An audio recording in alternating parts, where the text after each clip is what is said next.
a blessed day to you. I am Bishop Ruben Abante, and I'm the senior pastor of the Lighthouse Bible Baptist Church. I'd like to invite you now to be with us as the message of the Word of God is preached from the pulpit. I'd like to turn you over now to our Lighthouse Coming Together, and I pray that you'd be blessed with the message.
Service through the years, all the heartaches, all the burdens, all the tears.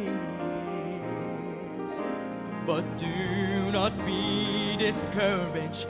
There's a purpose, there's a plan, there's a reason for each trial. So trust the leading of His hand.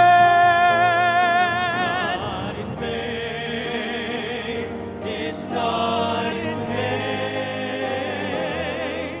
We serve a risen Savior. Jesus rose and raised. The heavens cheer us on. We do not walk alone. Our labor, our witness, our faith, it's not in vain. It's not in vain. We serve a risen Savior. Jesus rose and raised. The heavens cheer us on. We do not walk alone. Our labor, our witness, our faith is not in vain. It's not in vain. It's not in vain.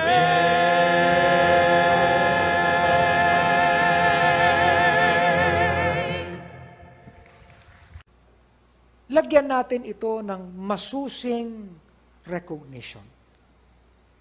Kasi hingi tayo ng kung anong pabor sa ibang tao na akala natin ang gagaling kay Kristo. Nakikinig ba kayo? Ha? Hindi. Suriin natin ang husto. Tama? Hindi tayo tumatakbo sa politika at sa eleksyon. No, we're not. Before any institutions ay narito, we already are here. Amen?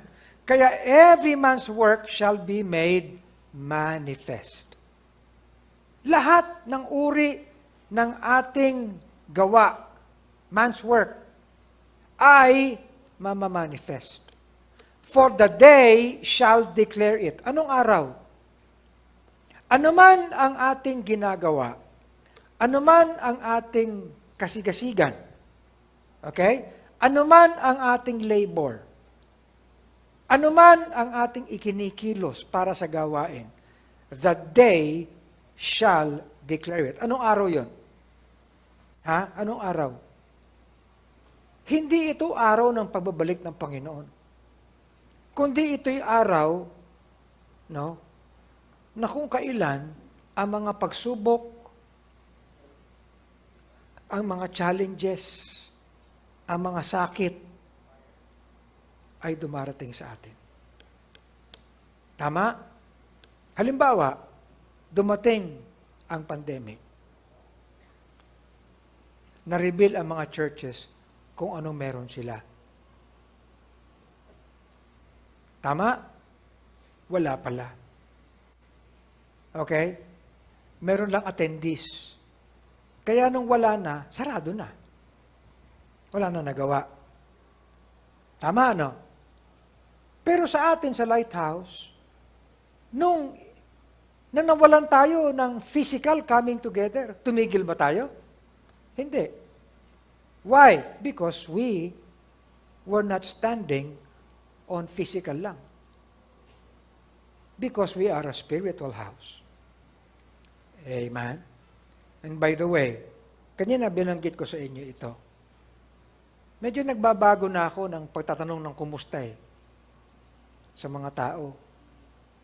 Lalo sa mga young people. Pag maghihiwalay, karamihan, mag-iingat ka, you keep safe. Ngayon ang sinasabi ko, ayusin mo spiritual life mo.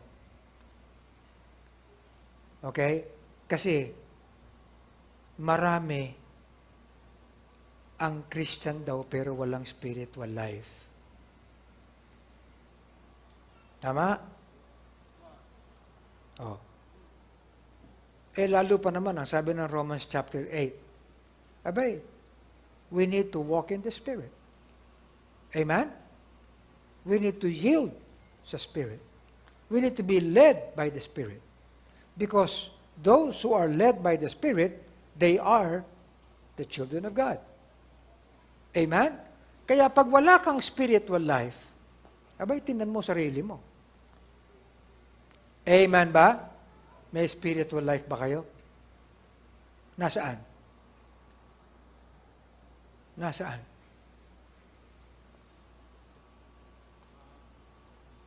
Alam niyo, nakahiga kami ni Zeph kasi nasa amin siya.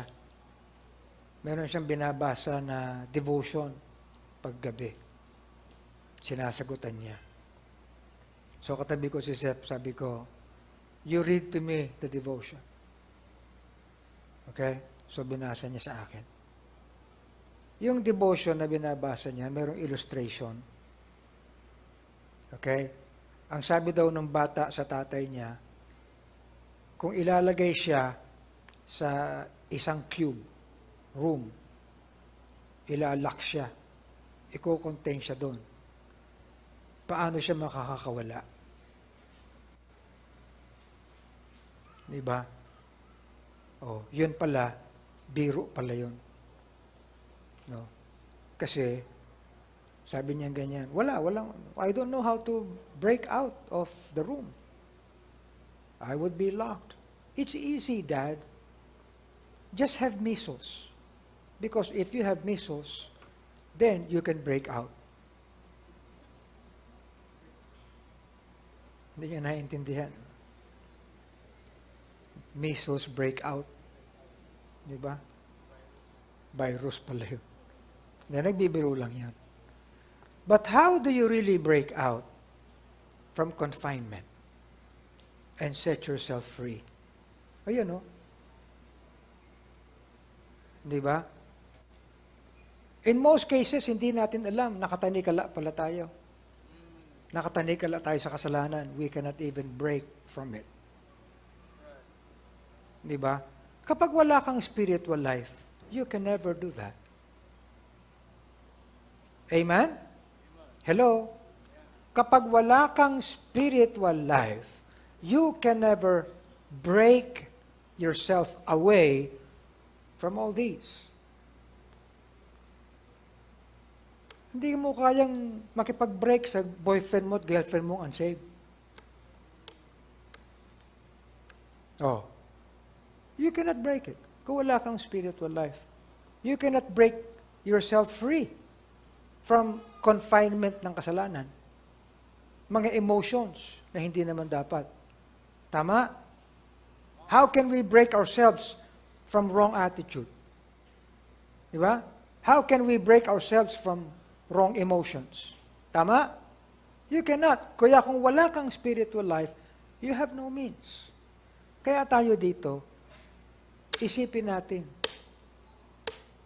Okay?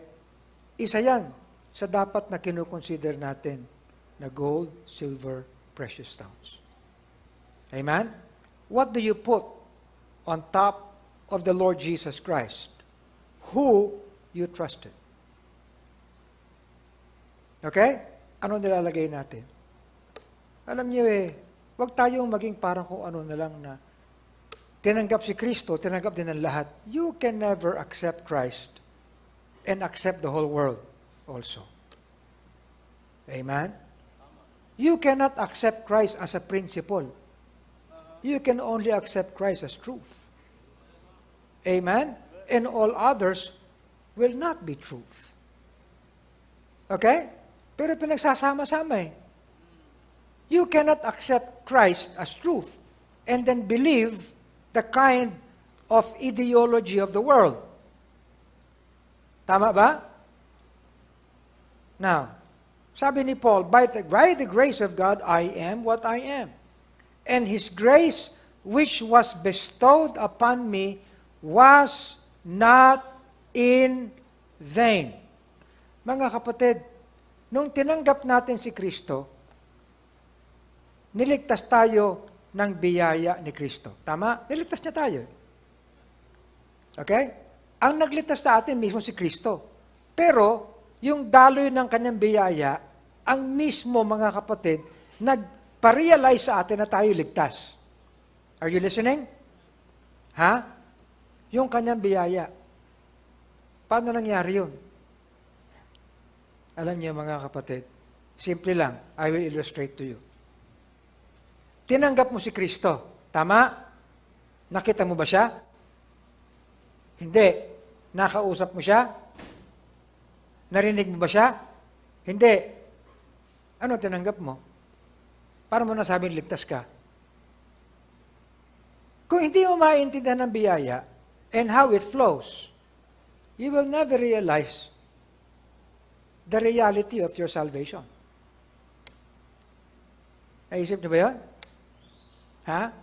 Hindi lahat ng tumatanggap kay Kristo ay ligtas. Wow, pastor! Ha? Alam niyo ba yun? Si Judas tumanggap sa kanya Pero nanatiling hindi ligtas Binautismo pa ni John the Baptist.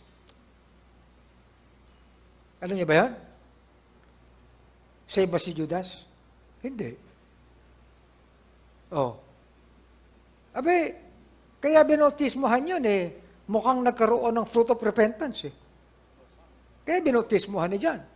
Pero natiling hindi ligtas. Alam niyo ba yan? Ha? Pwede mo ikatuwiran yun. Kasi, nung kinilala niya si Kristo bilang Mesiyas, di pa naman siya namamatay May excuse siya.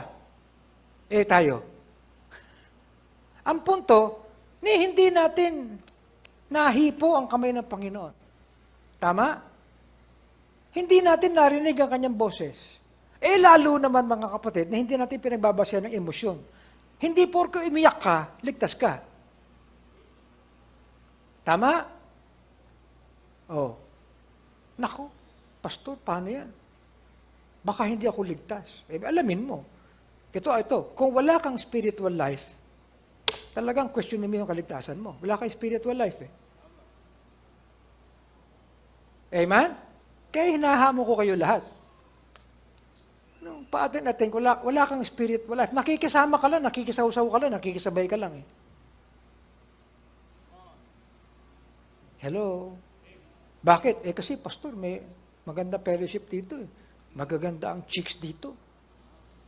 Magaganda yung mga lalaki, mga makikisig. Di ba? Magagandang kumanta. Di ba? Nakapag-aaral ako, mayroon pang scholarship. Di ba? Tsaka nakakatulong ako sa medical mission. Kahit na may Iglesia Cristo, may medical mission. Kikinig ba kayo? Ano pa nagkaiba?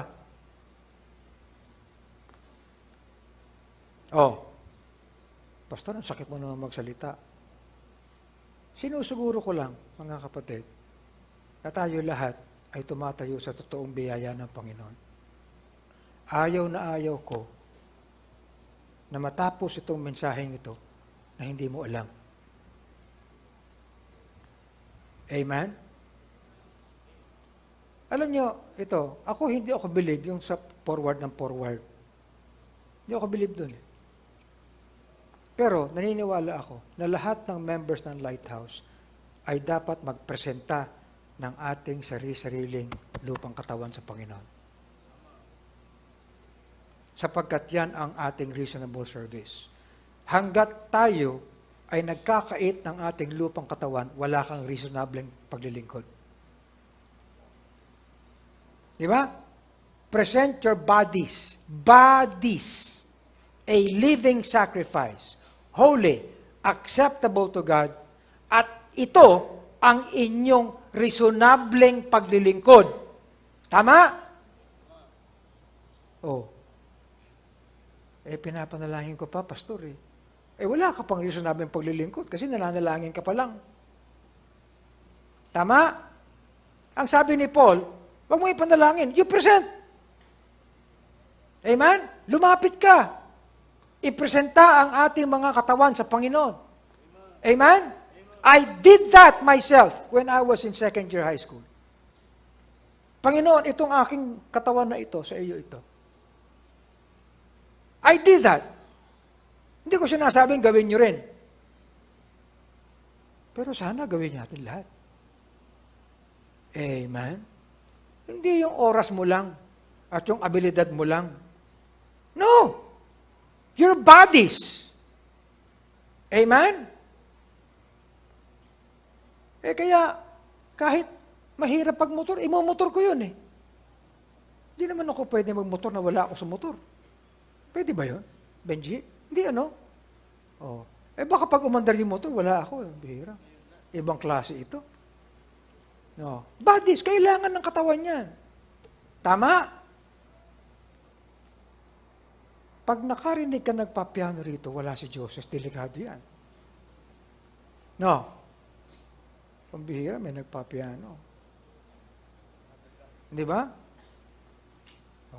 Pag nakarinig ka nagsasalita rito sa microphone, pero walang tao, delikado rin yun.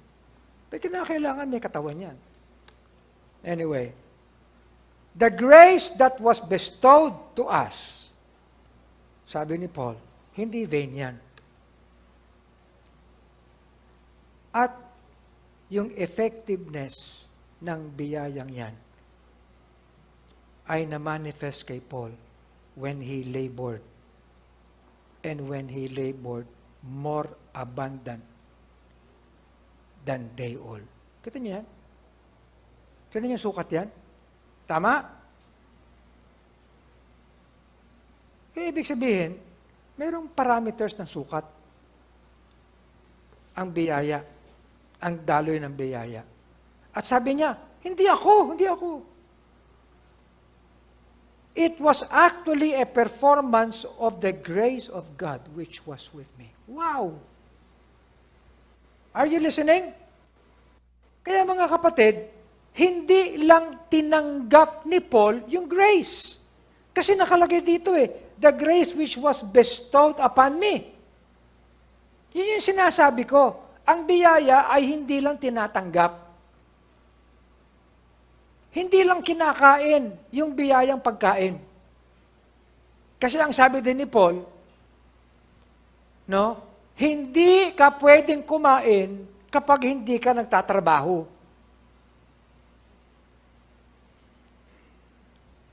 Alam niyo ba yung verse na yun? Meron bang verse na gano'n, Pastor Francis? Saan? Tingnan nga natin para hindi kasama sa preaching ko yan eh. Ha? Oh. Tingnan natin ha, para at least alam natin.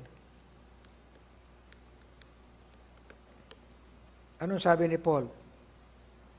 Nasa Bible ba yan? Ito. Now, them that are such we command and exhort, by our Lord Jesus Christ, that with quietness they work and eat their own bread. Okay? At ang sabi dito, even when we were with you, this we commanded, that if any would not work, neither should he eat. Nasa Bible pala yun. Kaya kung kain ka na ng kain ng biyaya ng Panginoon, pero walang pagkilos yung biyaya ng Panginoon sa'yo, nabusog ka lang. Para kay ano ka nabusog? Tama? Sabi ko doon sa mga evangelical, Bishop, sa Lighthouse ba, hindi kayo nagfa-fasting? Hindi. Ganoon, kami nagfa-fasting kami. Kayo. Sa Lighthouse, ayoko ng gutom. Ayokong may nangangatwirang gutom kami, hindi kami makakilos. Dapat yan busog para makakilos.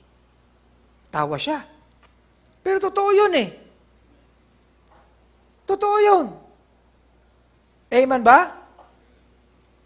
Lalo, sa bagay ng katotohanan, dapat busog tayo. Alam niyo kung bakit?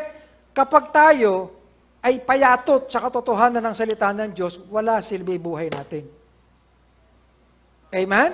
At ito, hindi natin pinapakain in the most nutritious way. Para lang makinig tayo. Good?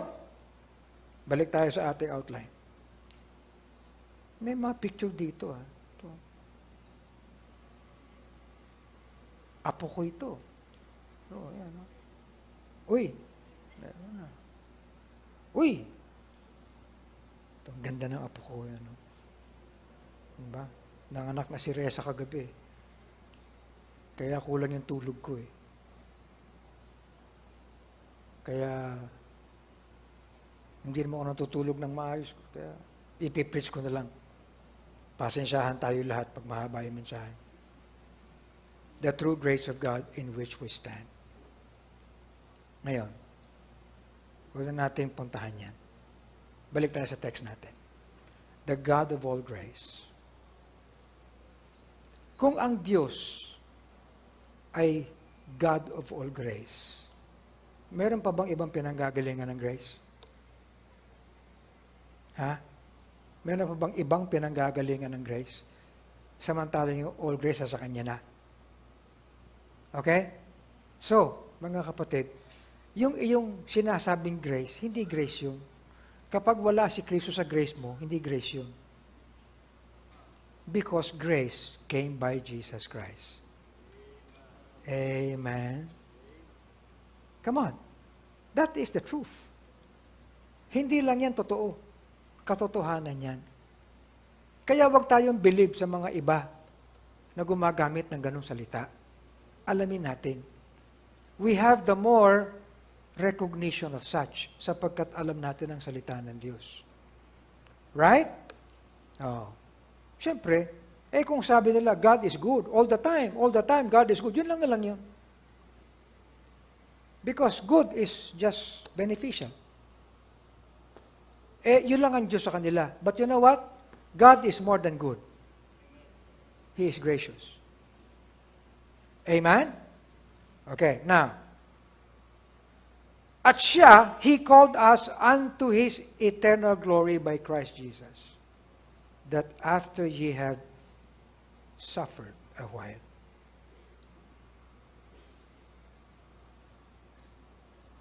He makes you perfect. He makes you establish. He makes you to be strengthened. He makes you to be settled. And He makes you to be someone who would be for His glory. And that forever and ever. Lahat ng ito is the working of the true grace of God.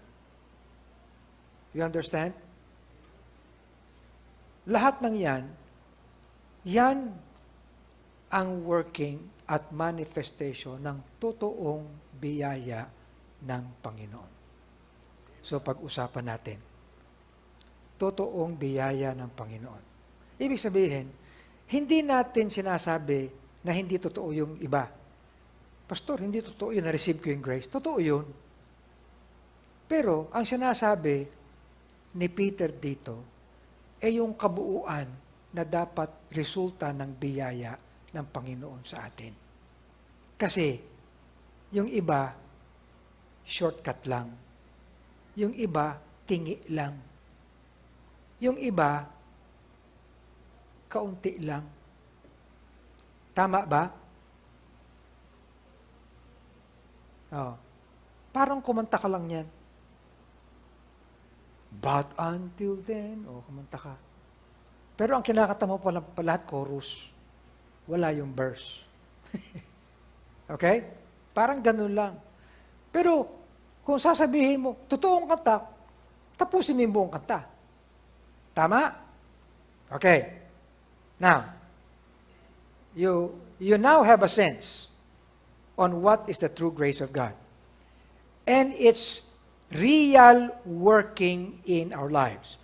Sapagkat ang sabi ni Paul, the grace that He bestowed upon me was not in vain. It was not in vain simply because naging totoo yung pagtanggap ko. No. It was not in vain because according to that grace which I received, I labored more abundantly than they. Are you listening?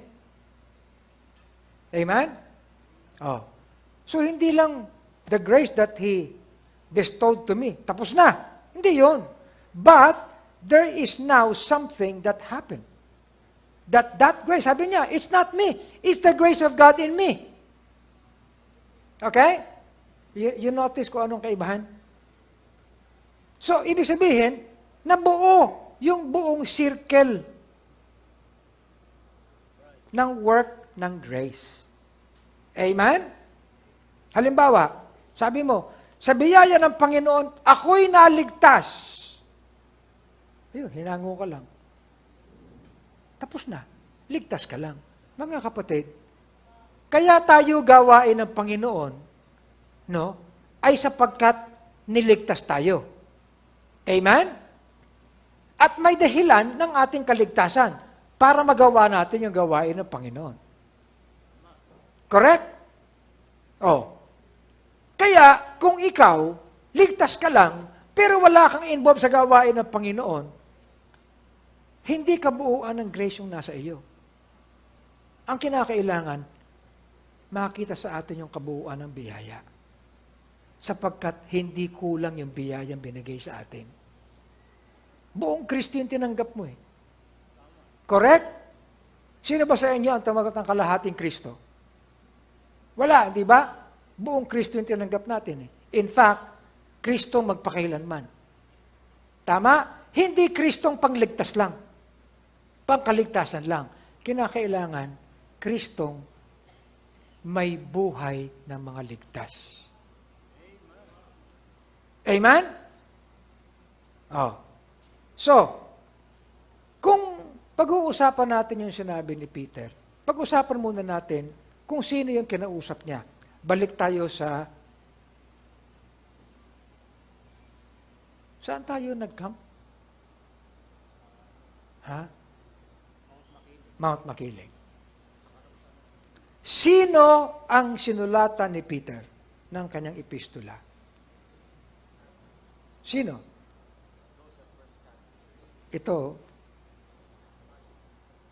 to the strangers scattered throughout Pontus, Galatia, Cappadocia, Asia, and Bithynia.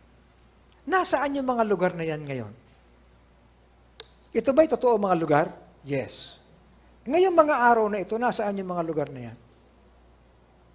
Ang buong mga lugar na yan, lahat yan, ay nasa lugar ng Turkey. Turkey. Sabi ni Pastor Benny, Tol, punta tayo ng Turkey. Bakit? Puntahan natin yung lahat ng mga areas na yan. Sabi ko, kayo na lang. Bakit? May sasama? Di na, kayo na lang. Nagba-bucket list na kayo eh. Ba't isasama niyo ako dyan?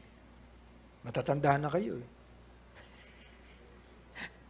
Nakaisa na naman ako sa mga kapatid ko. Okay. Obserbahan ninyo. Kung paanong kinausap ni Peter yung mga taong yun. Kasi, ang book of Peter ay sinulat niya malapit na yung year 70. Okay? It was about 5 years at magse-70 AD na. Ano nangyari ng 70 AD? Nilusob ni Emperor Titus ang Jerusalem and he destroyed it. Totally. As in, nawala. Okay?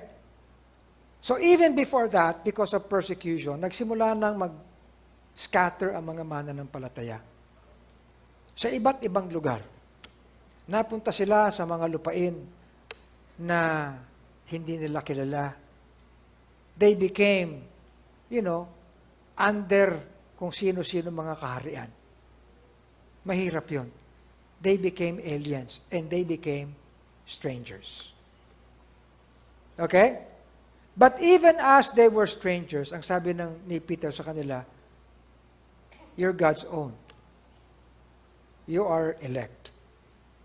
You are sanctified. Amen? At ang sabi ni Peter sa kanila, blessed be the God and Father of our Lord Jesus Christ, which according to His abundant mercy hath begotten us. Isinama ni Peter lahat ng mga blessings na tinanggap nila to an inheritance incorruptible, undefiled, that fadeth not away, reserved in heaven for you, and you are kept by the power of God.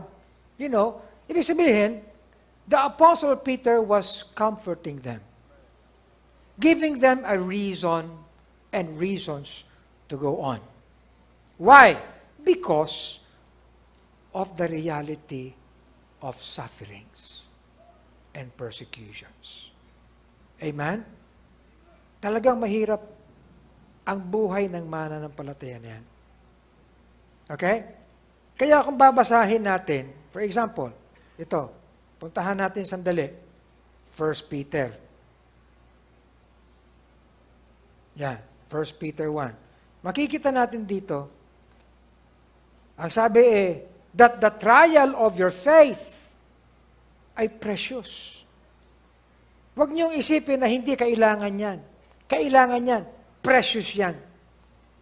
Because when you're tried with fire, okay, the faith that is tried will be found unto the praise, honor, and glory of Jesus Christ. Lahat yan. No? Halimbawa, isipin nyo, dumadaan sila sa mga pain. Ang sabi niyang ganyan, maraming sigalot. Ang sabi niyang ganyan as you go through pains, gird up the loins of your mind. Be sober. Isipin mo, ang hirap na nga ng pinagdaraanan nila. Ang sabi pa ni Peter, ayusin niyo ang inyong mga kaisipan. Be obedient and do not fashion yourselves according to the former lust. Be holy, even as you go through sufferings and pain, manatili kayong banal. Wow! Ang daming Kristiyano ngayon, wala pang pain, hindi na banal Okay? Now, lahat yan. And then, ang sabi niya, the word of the Lord endures forever. Kahit na anong sabihin at mangyari sa inyo. Habang kayo'y nagsasuffer, lay aside all malice and guile, hypocrisies and envies, and evil speakings. Kahit nagsasuffer kayo, remember that you are lively stones. You are built up a spiritual house, a holy priesthood, to offer up spiritual sacrifices. Nakikita niyo ba ito? Kahit nagsasuffer kayo, you should remain to be a chosen generation, a royal priesthood, a holy nation, a peculiar people, and you should continue to show forth the praises of Him who called you out of darkness into His marvelous light. Kahit nagsasuffer kayo, you should have your manner of life, your conversation, honest among the rest. If they speak against you as evildoers, still do good works. At kahit kayo ay walang binibigay na liberty ng mga gobyernong kung saan kayo naroroon, you submit yourselves to every ordinance of man for the Lord's sake. Madali ba yan? Hindi madali yan. Unto governors, for so is the will of God. Kahit nagsasuffer kayo, yung inyong kalayaan kay Kristo, ay huwag niyong gagamitin sa malicious na bagay. Ayan, no? But honor all men. Kung kayo ay ginagawang slaves, you be subject to your masters. Can you imagine that? Ipinagbibili sila as slaves. Pero ang sabi ni Peter sa kanila, you should continue. Be subject to your master. Sapagkat ito, this is thankworthy. Okay? Sapagkat kayo, we were called to really follow His steps, who did no sin, neither was guile found in His mouth. Are you reading this? Chapter 3. Kahit nagsasuffer kayo, okay? Kahit mahirap ang buhay ng pamilya, wives, submit yourselves to your own husbands. Tama? Keep your chastity. Let your adorning, let it not be outwardly like other people. Kung kayo'y nasa gitna ng malaswang mundo, you don't need to be like them. Amen? Yun ang sinasabi ni, likewise, kayo mga husbands, dwell with them according to knowledge. Kayo mga kalalakihan, be responsible sa inyong pamilya. Amen? Huwag niyo ikatuwiran na iba na ang mundo ngayon kasi. Not rendering evil for evil, railing for railing, but render blessings. Amen?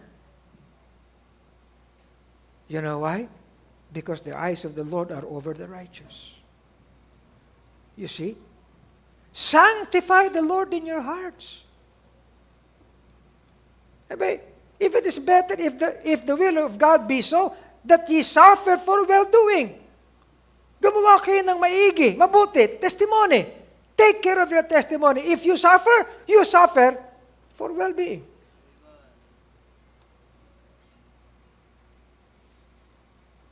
Ang bigat kaya nito? Tama ba? Oh.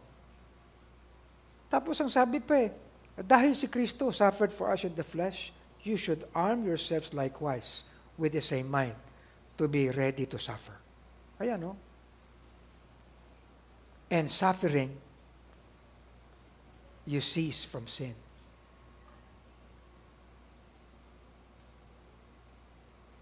Kahit nagsasuffer kayo, have charity. No? And receive the grace of God, being stewards. You know? Huwag niyong isipin na strange yung nangyayaring merong fiery trial. Na para bang, ba't ba ganito ang buhay? Buwisit naman na buhay ito, di ba? Oh. If ye be reproached for the name of Christ, happy are ye. But let none of you suffer as murderer, or as a thief, or as an evildoer, or as a busybody. Ano yan?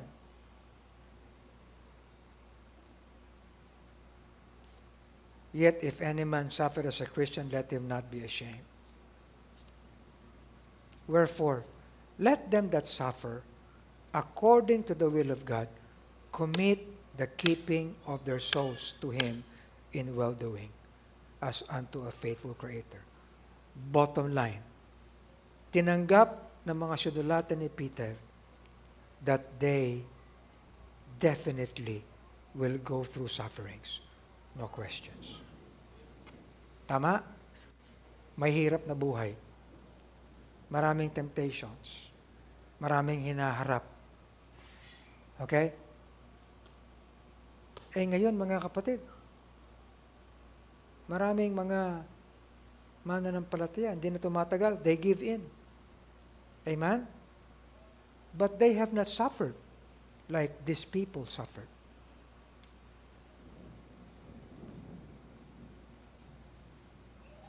At kahit nagsasuffer kayo, you be humble.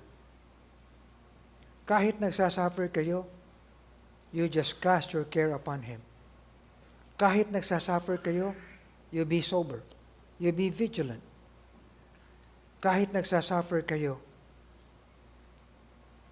resist the works of the adversary. Amen? Ito na ngayon. And however you suffer, the God of all grace is the God of all grace. And the true grace that comes from the God of all grace will not be vain. So dumako tayo sa ating outline. Meaning, kahit nagsasuffer kayo, kahit you go through tough times, the true grace of God will make you perfect. Andyan ba kayo? That is the true grace of God. Listen, ito mga kapatid, katotohanan to. Kaya hindi natin mga kapatid, tinatalikuran ang suffering. Hindi natin tinatalikuran ang trials. Hindi natin tinatalikuran ang hirap ng paglilingkod. Ang hirap ng katapatan. No. You know why? Because it makes perfect. Okay? Now, but we should understand yung term na perfect. Anong ibig sabihin ng term na perfect dito? This is not simply mature. Okay? This is not simply equipped. It actually means to be equipped for work. Even every good work. Kasi, meron tayong tendency na kapag sinabi yung perfect, furnished, okay? Ibig sabihin, mature na, tumagal na. Mga kapatid, marami ng Kristiyanong tumagal, pero walang nangyari. Minsan ako'y nalulungkot. Pag kinakausap ko yung mga mananampalataya, matagal ng mananampalataya, pero walang laman. Bakit walang laman? Sabihin natin, walang bunga, walang ganyan, walang spiritual life. Now, ano ba talaga ang gamit ng pagiging perfect? Ano sa Tagalog yung perfect? Sakdal. Di ba? Sakdal. Pero kahit Tagalogin mo, walang ibig sabihin. Okay? Now, kahit na ano ang tingin mo sa Bible Dictionary, hindi mo yan maiintindihan. Yan ang sinasabi ko sa mga pastor ngayon. Okay? Ang maraming preaching ngayon, puro glossary lang.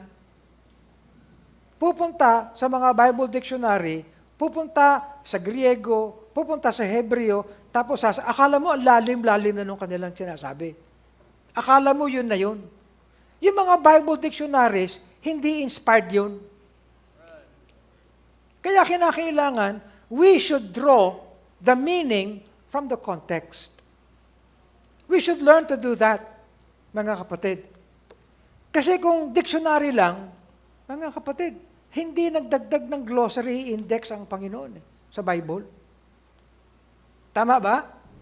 Ibig sabihin, we need to study. We need to look into it. We need to take the whole thing. Amen? Kaya dito sa Lighthouse, naobserbahan niyo ba na hindi ako mahilig mag-Griego, mag-Hebreo?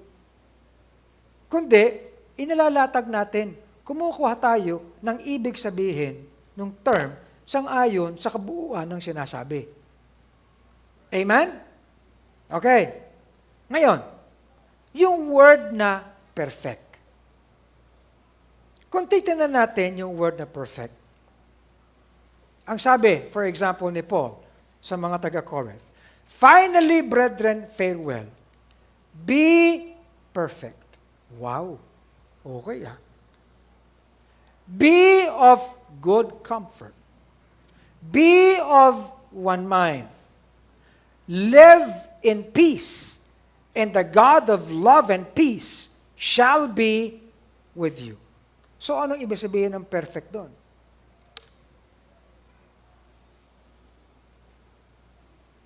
Di ba? Ibig sabihin lang ba ng perfect?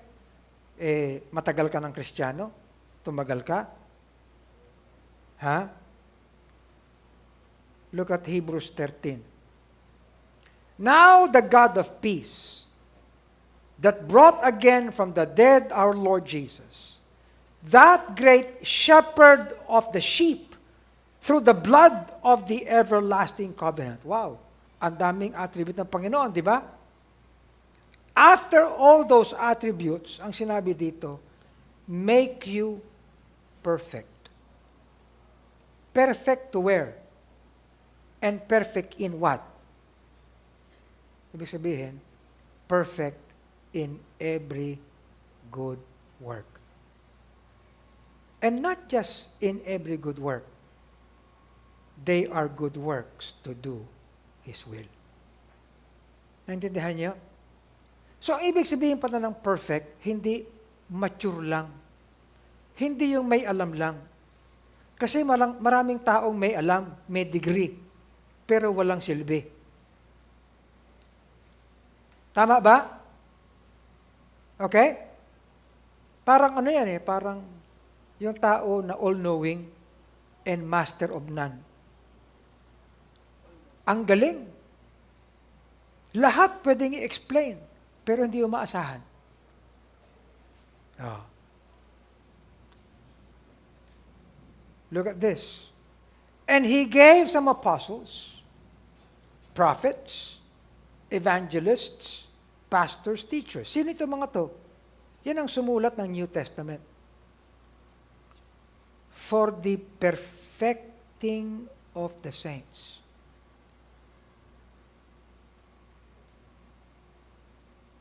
Hindi period. Di ba, kama? Ibig sabihin, the perfecting of the saints is a perfection for the work of the ministry.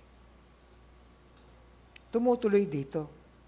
In order for us to understand kung anong gamit ng perfecting, it is always for the work. For every good work. Yun ang tinutunguhan ng perfecting. Kung ang perfecting ang ibig sabihin ay maturity, you go to a level ng maturity na may silbi ka, may pakinabang ka, mga kapatid. Okay? Nandyan ba kayo? Oh. Kaya ito, lahat ay may pinatutunguhan. Perfecting leads to working the ministry. Working the ministry leads to edification of the body. Walang shortcut yan. The edification of the body will not be realized simply by having members who are mature.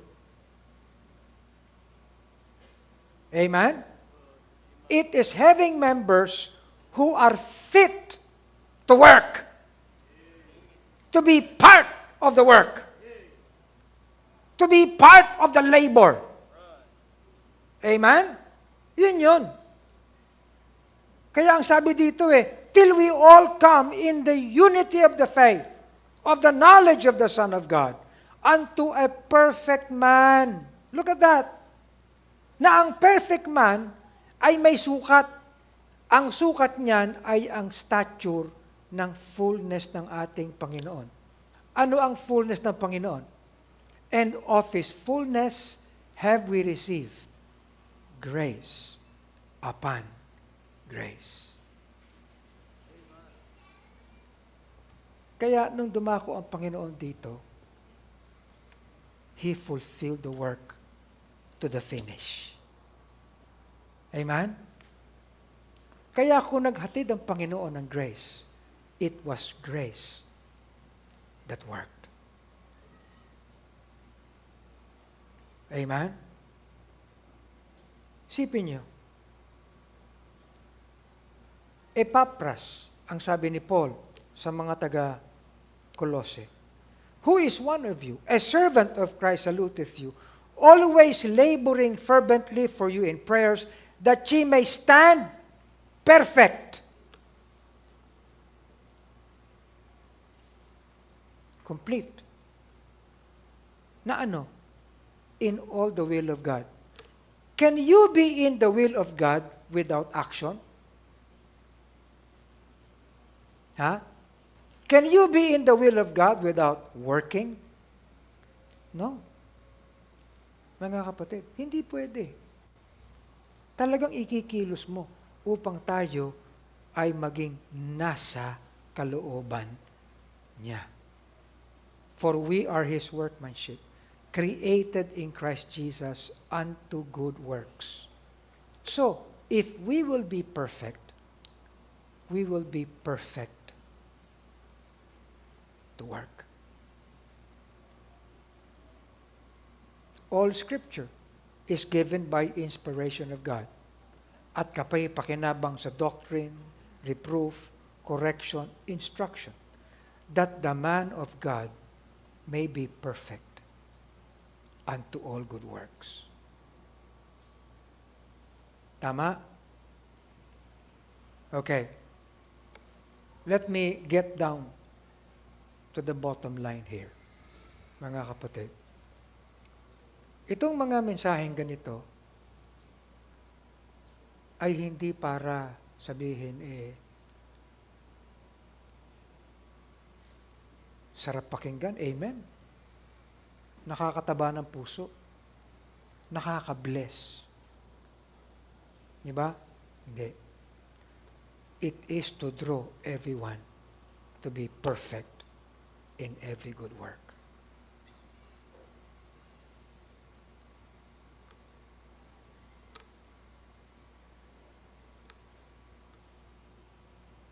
Alam niyo, noong araw, meron akong diskusyon sa mga may-ari ng Abesco. Kasi, syempre, mga Chinese, alam mo ang mga Chinese, mahirap kalabanin ang kamag-anak nila. Okay? Nung araw, marami doon na tumagal na sa Abesco dahil Chinese. Attendance lang yun. Siyempre, merong tawag doon, yung card. Wala namang ginagawa. Makikita mo, wala namang ginagawa. Pero, siyempre, kapag merong anniversary ng Abesco, bibigyan ng award yun, attendance. Attendance. Pero sa totoo lang, kung titignan mo, wala namang contribution sa buong kumpanya.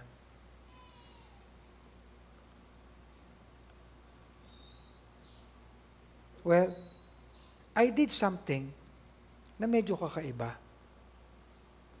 Sabi ko sa kanila, kinakailangan maglagay tayo ng sukatan sa performance ng bawat tao, kahit Chinese.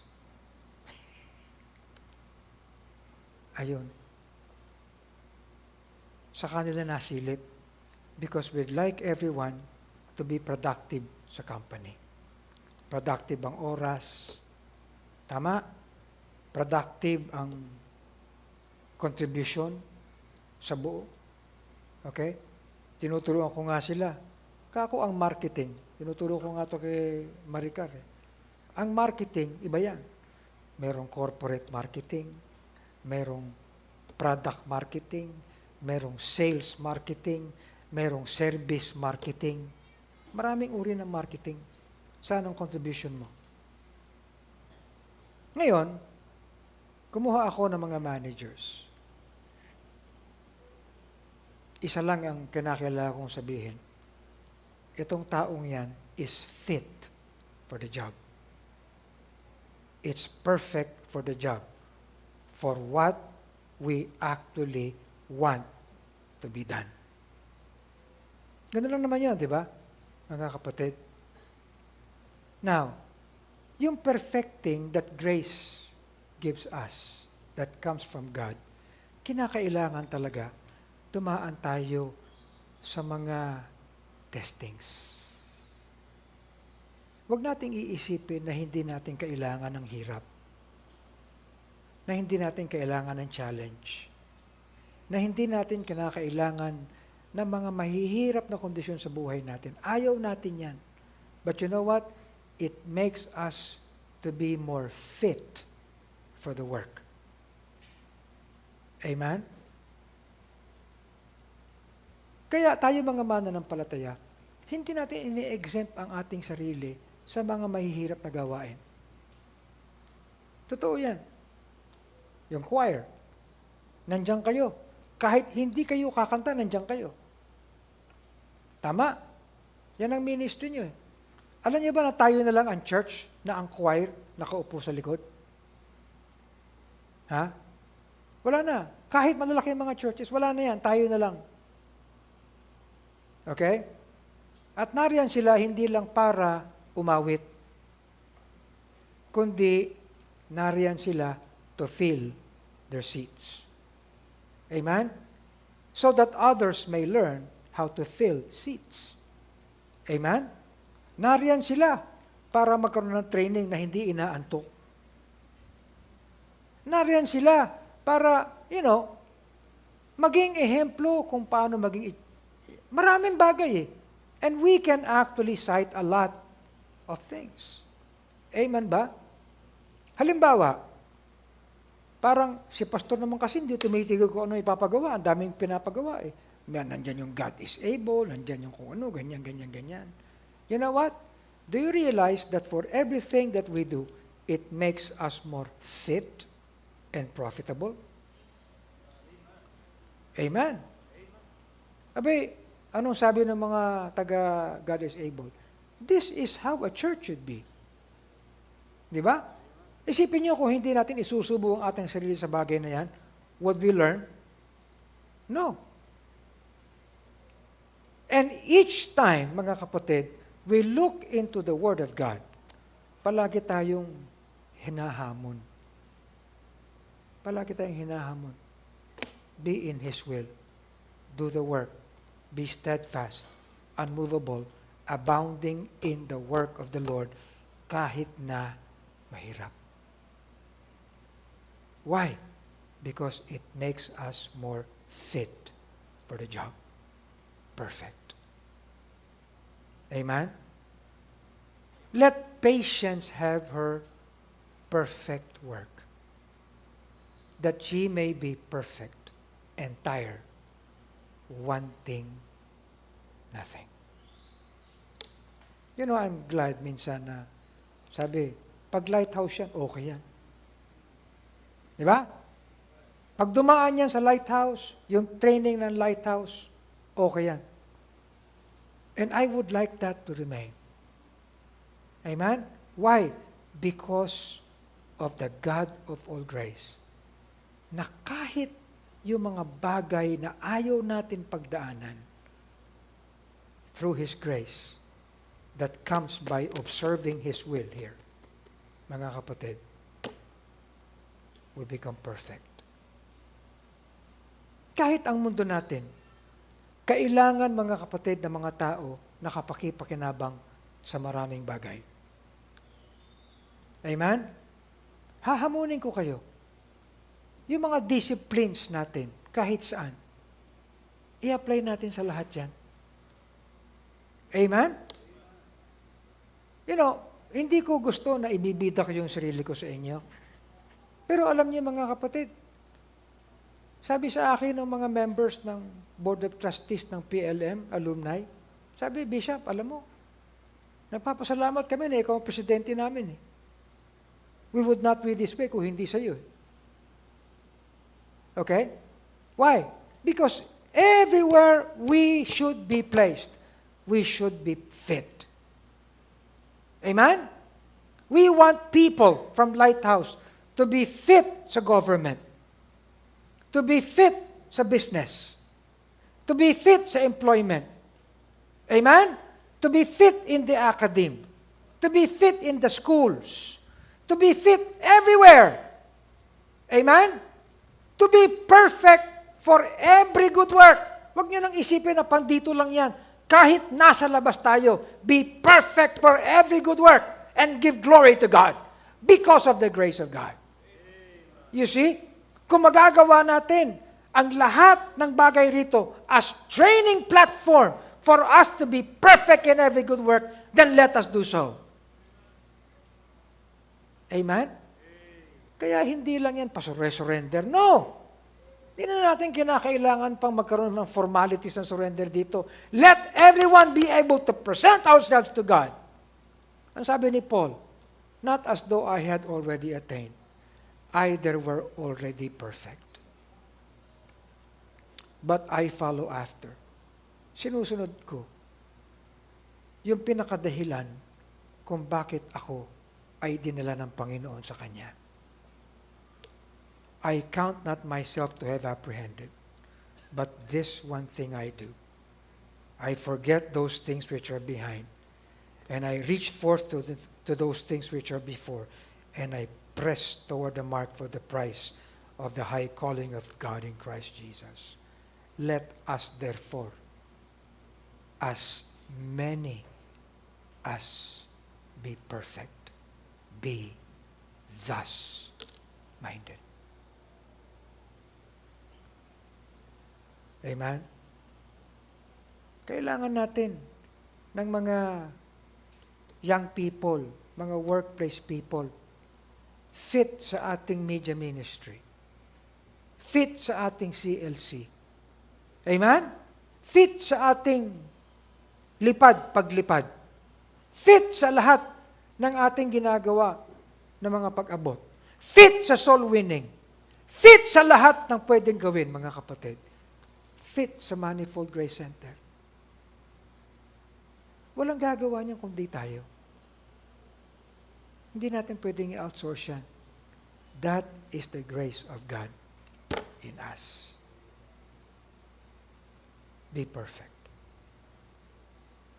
Perfect for every good work.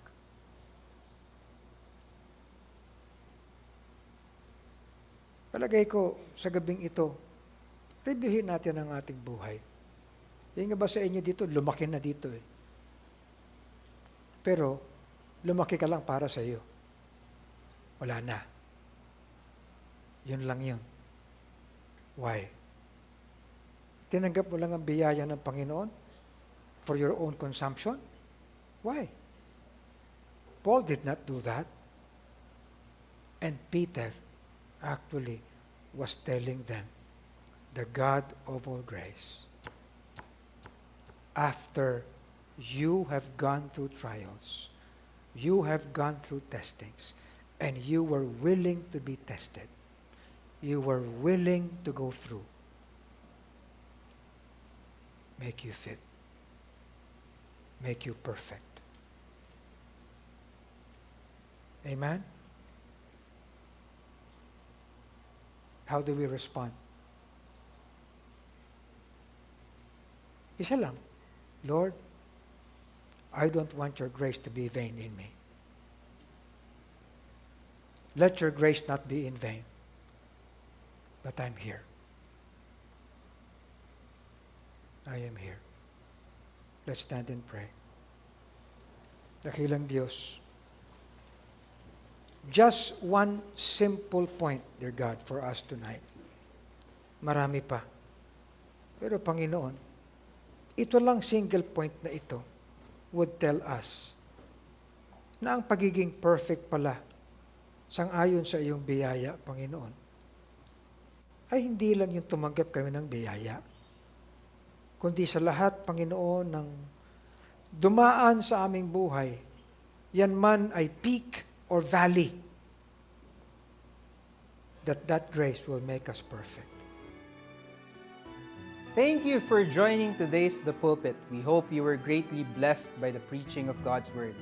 We would like you to have that personal experience of salvation by accepting the Lord Jesus Christ.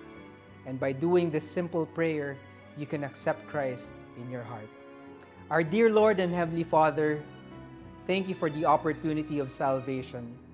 I know I do not have the capacity in me to save myself from the damnation of sin.